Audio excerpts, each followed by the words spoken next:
1973 Ferrari 365 GTB 4. So, here's a question. What car did you have as a poster on your bedroom wall when you were growing up? For me, it was the Countach, the Audi Quattro, Lancia Stratos, that kind of stuff. These cars, if I'm being honest, were a little bit before my time.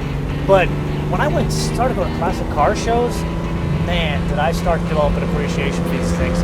Just look at them. They're stunningly beautiful. They have that beautiful 12-cylinder engine underneath the hood. But, you go to the shows and you're like, yeah, I'm kind of sick of seeing these cars on the grass. I want to drive them.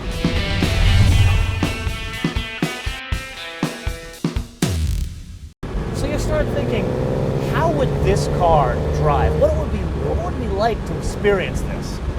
Well, you look at this and say it's a big GT car, you would think, it's a big girl, you can't get her around corners. Not the case here.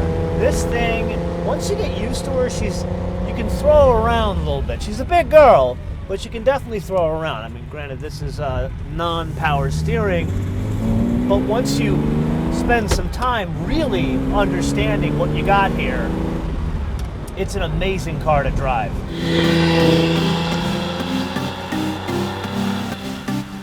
So collector car values are a funny thing. There's a couple of factors that go into them.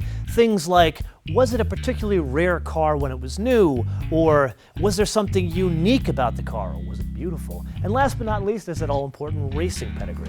Here we have a Maserati Ghibli. This checks most of those boxes. It was definitely rare when it was new. They made 1,170 coupes and 125 spiders. Is it beautiful? Absolutely. So I would say it definitely checks that box. Then let's go over to its direct competitor, the Ferrari. You would think that this being worth 3 times the value of this, they made less. Well, actually, you'd be wrong. They made 1,284 of these, and they had a spider version. They made 122 of those. So why is this one worth almost 3 times the price of this one? You could say it has something to do with a toolkit, accessories like this. Now, granted, I think it's really cool you get a hammer with a car, but it probably adds about $15,000 in value when you get one of these things. But that's not really the difference here. I would argue the difference is racing pedigree, badge, and just the fact that it's a Ferrari.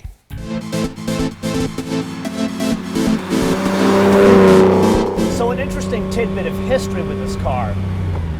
Its technical name is the 365 GTB4, but if you were to show even a non-car person this car, anybody could point this thing out as a Daytona.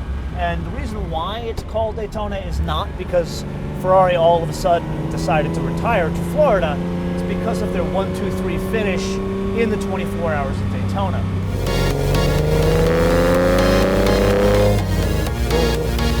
So now is the point of our episode where we talk bullets and numbers, but before we do, look at this. It's as exquisite underneath the hood as it is outside. I mean, even the liner here is something to behold. The finish on the air cleaner and the valve covers, I'd want to take that off of this car and put it on my wall as art. But I digress. What we have here is a 4.4-liter V12. It is from the Colombo engine family. I know that sounds like a New York crime family, but it isn't. In the old Ferrari world, there were 2 engine families. There was Lampredi and there was Colombo. Basically, Colombo was the man that worked with Enzo back at Alfa Romeo designing engines. And when Enzo wanted to start making his own engines, now his first car technically didn't have a Ferrari engine. It had a Fiat engine. But when he went into putting his own engines in the cars, he hired this man Colombo, and he designed these 12 cylinders, these smaller displacement 12 cylinders. This is basically an evolution of the 250 and the 275 GTB4 that came before this car. In this, guys, it puts out 352 horsepower. I mean, think about that. In 1973, 352 horsepower is exotic. I know it doesn't sound like a lot in today's world where Camrys almost have 300 horsepower, but as a basis of context, a Corvette, the base Corvette engine, was 200 horsepower. Even the bigger engine was only 270. This was 352, and it motivated this huge car, 0 to 60, in 5.4 seconds.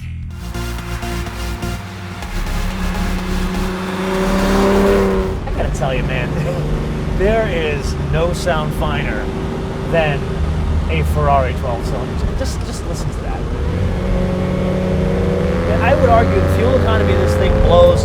because of the displacement of the engine, but because you constantly want to downshift to make sure you hear the revs of the engine. Oh, here, listen to this. Listen to this. Oh, man. Santa Maria, Madre di Dios, a Ferrari Daytona, people. A Ferrari Daytona! It even has a Mercedes radio in it. Go figure. I guess electronics, they went to the Germans. They were smart.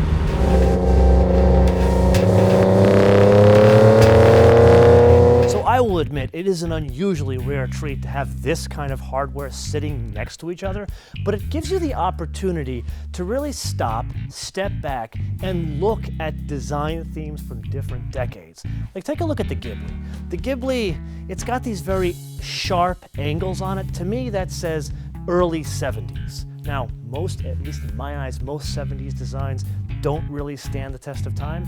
This one absolutely does. Then we come over to the Ferrari. Even though this is a 1973 model year car, this car came out, the design at least, debuted in the late 60s. This one, the rounder shapes, to me says it's a little bit more timeless. Then, as a further basis of comparison, look at the Quattro Valvoli over there. That's a 308, one of the 27 fuel-injected cars that came to the US. Totally a wedge. And having the three of them together really makes you stop and appreciate design over time.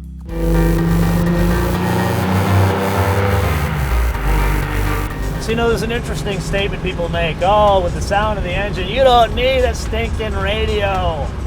But then you get in the car for like 5 hours and like, you know what? I think I would like a radio.